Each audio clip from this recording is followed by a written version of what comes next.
Thank you for letting me tune in. The Coordinator Arthur Harris Show. And Deion Sanders is not here today. He's at the college with the young girls. Why is he at the college with the young girls? Because they have a firm set of principles that they're living by. Everything else has a lot of other stuff going on. And they can't concentrate like these people out here. They're determined. They're a farmer, you know what I'm saying? Their trapper keeper is full of paper and all their instruments. They have everything they need in their tool belt like Batman. Okay. They have all those shockers and tasers, and they turn their phones off and they make that horrible sound, and all that electricity just be like a ringtone with no sound. Only animals can hear it, you know what I mean?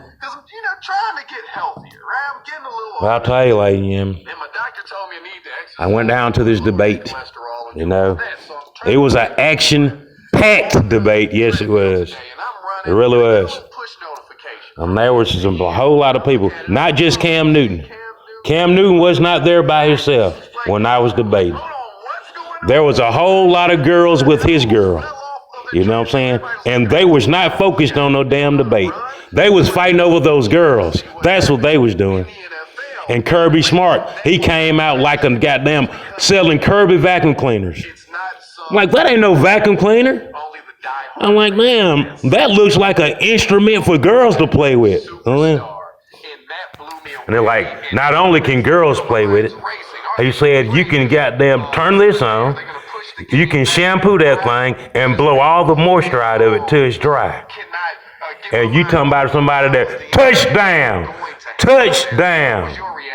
And next thing you know, all of them was like, do it over here, do it here. I appreciate your story. I'll tell you, off the treadmill as someone who was and I'll tell you, lady, hiking up a small hill mountain here in Connecticut when I heard the. Do they have spring water there? Oh, yes, they do. Oh, that's that Blue Ridge Mountain. Oh, shit. And saw the same thing. I knew it tastes, ooh, it does taste way better than that other stuff. You know what, no Pepsi? How about some guy at Deer Creek? Hell nah, put that Blue Mountain stuff back up there. Oh, baby. And I'm gonna tell you what those people at BLM, they said we're too proud. Get your ass from up here. We drinking from this. And I see why. You know what I'm saying? I could actually honor it, lady. I see why it's only exclusive. I'll tell you. Put that nozzle back on that thing. And Kirby, how you put all the Hoovers and Mountain Brooks and Electrolux, they could not do business with Kirby Smart that night. When he was in that zone, baby, it was like AutoZone with a debit card. And he didn't even swipe it. He tapped it. Bam! Trying to tell you. And he was cleaning the hell out of those crabs. He said, you can eat off the floor now. And they did that. Oh, shit. Quit eating off the floor. No, I was just showing you an example. I was just showing you how good it is. I'm saying that it could do all that for you. Man. And that's like, you know, man, it was a debate. And I did not know that Cam Newton was going to fall down and cry. Why, ladies and gentlemen?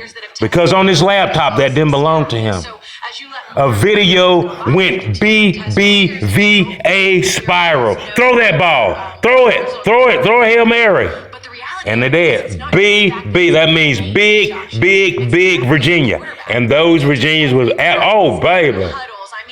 I was like, is that the District of Columbia? He said, it's whatever you want it to be tonight. And it wasn't a debate anymore. It was a slugfest. They were slinging mud and spring fluid everywhere, like, you know. And mud wrestling and all kind of stuff. And I'll tell you, ladies and gentlemen, I don't think Cam Newton has a problem. You know what I'm saying?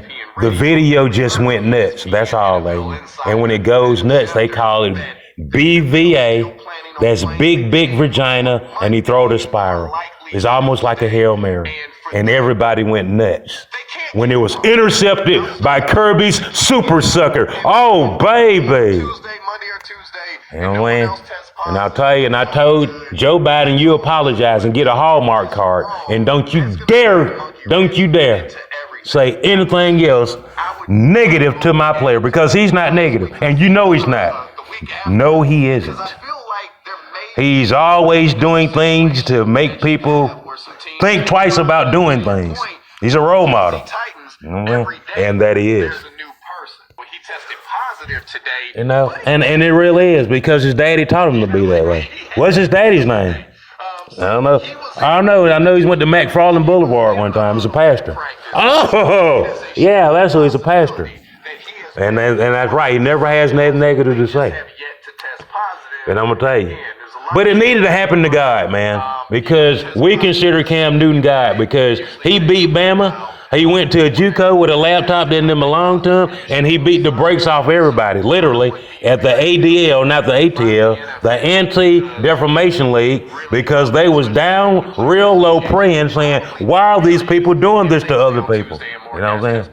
Well, and we were talking with Field Yates earlier, who pointed out that if they do play this game on Tuesday, the Chiefs and the Patriots, it would make 3 games in just 9 days for the Chiefs. They would play on Tuesday, they would play on Sunday, and then they would have a Thursday night football game. And that just seems absolutely absurd to me when we're talking about health and safety. It's already hard enough for these guys when they have to play the Thursday night game after playing a Sunday game, and then you add in the mix, we're going to start it all off with the Tuesday game as well. So that doesn't seem to be in the best interest of health and safety. But, you know, it also brings into the questions of, okay, if they do play this game, this Patriots team looks a heck of a lot different without Cam Newton at quarterback. You know, you've got Brian Hoyer, who's the backup, the veteran there, and then you've got Jarrett Stidham. And so when we see him as well, and what does that offense look like? And that's just going to be part of 2020 sports, Emmett. I think no matter what. You know, we've talked with, I work for the ACC network, and I cover college football, and was talking with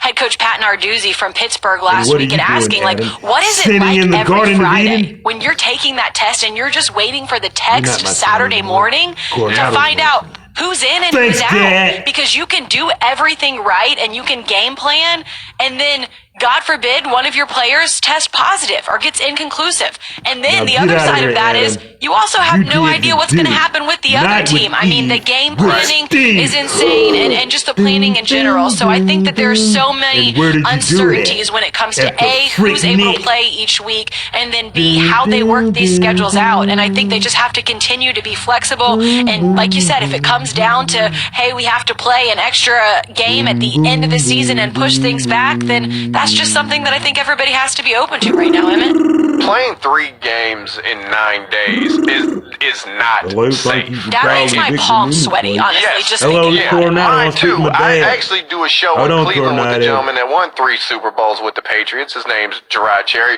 Very good friend of mine. One of my best friends. He's always told me that when you play on Sunday, your body doesn't start to feel okay, and I'm doing air quotations because you never really feel okay, but it doesn't start to feel better until Thursday. So can you imagine putting your body through 3 NFL games without ever really, truly giving it an opportunity to heal? And don't forget, you're gonna have to practice. You just can't go a few days without practicing. Right, I mean, Allen Iverson's like, I don't need Put my dad on the phone. But something tells me this is Bill Belichick is going to want to make sure that those guys practice. And it's Put my dad on the phone. To be in. We have seen the MLB, though. We saw Major League Baseball get caught with an outbreak early on, and I know I thought, it's over. Like, they're not going to finish this season, and here they are in the postseason now. So it can be done. You just have to do it right. This is Prime Time on ESPN Radio, and ESPN Radio is presented by Progressive Insurance. All of our guests join us via the Shell Pennzoil Performance Line, and we are brought to you by the Home Depot with everything you need to do projects smarter, faster, and easier. Welcome to today's Home Depot, how doers get more done. Coming up next, the Lakers are up 2-0 on the Heat. What will another championship mean for LeBron James' legacy? That's straight ahead. You're listening to Prime Time on ESPN Radio. Coming up Monday, full reaction to all the NFL news on and off the field. And the latest on the Lakers fight for title number 17. Keyshawn, J. Will, and Zubin, Monday, 6 a.m. Eastern, ESPN Radio. Prime Time on ESPN Radio is built by the Home Depot. Napa know-how. At Napa, you can